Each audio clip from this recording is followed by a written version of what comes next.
Hello, hello, hello, and welcome to episode 347. That sounds about right. Of Prog Review. And I'm on my kraut rock thing. Oh yeah, today I'm talking about Popol. Oh yeah. And I'm reviewing the completely wrong album. You're all going to tell me it's the wrong album, you're going to tell me you should do it this way and that way, but I can't help it. I like doing the wrong album. I downloaded this one from eMusic many years ago. So long ago that it's no longer on eMusic. But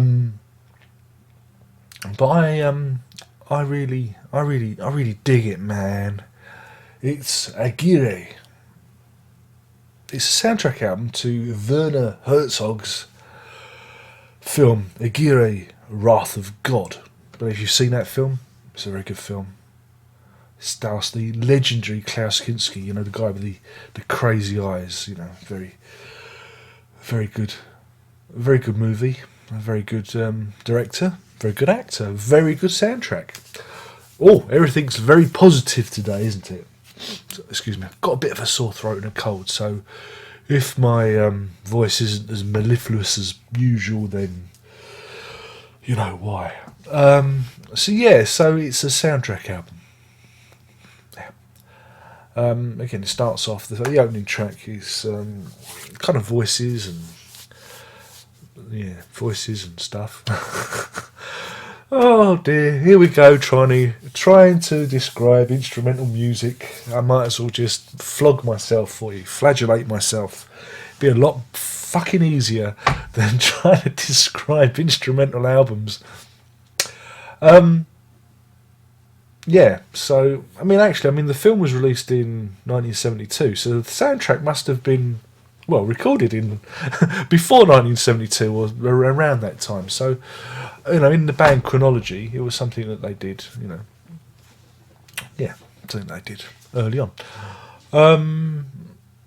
However, the interesting thing about the soundtrack is only two of the tracks, Aguirre 1 and Aguirre 2, are actually in the film.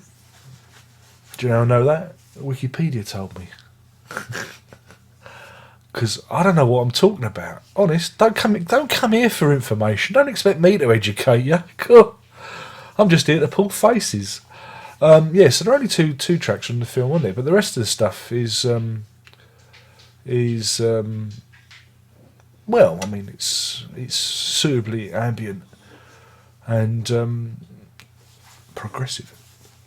Whether it falls into the kraut rock camp, I don't know. I don't really know, but it's a step away from where Tangerine Dream were making atmospheres with synthesizers. These guys were using synthesizer and piano as well as electric guitars and oboes and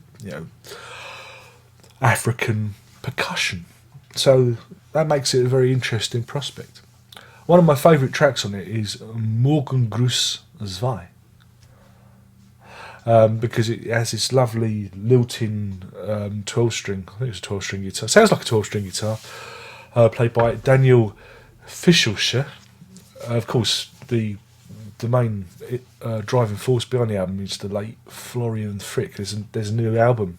They found some new stuff from him that's been released recently. Morgengruß 2. I actually played that on the podcast, on the World of Prog podcast. Remember that, mixcloud.com/lock. Such is my my love of the track. It's a bright and airy acoustic piece. And excuse me, that was. Excuse me, I've just remembered. I've left the pan on the oven.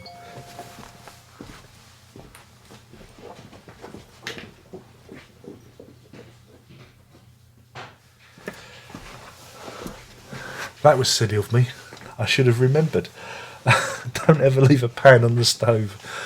This wasn't meant to take that long, but the battery needed replacing, and so I had to reset the camera up, and so I heard a fizzing, which drew my attention back to the kitchen. Anyway, where were we?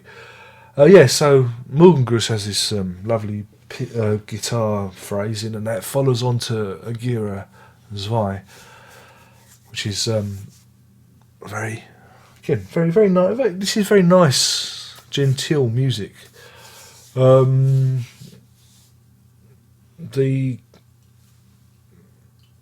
synthesizers, voices are all drawn back for the tracks Agnes Die, Vergen, Vortigung, and Aguirre Dry.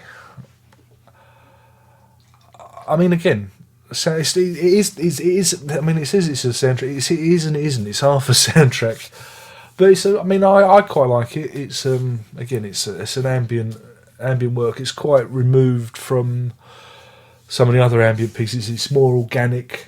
Again, I like this. You know, he hasn't got the metronomic drums on there, but you do have this ethnic heartbeat going through it, which again gives an interesting aspect to the record.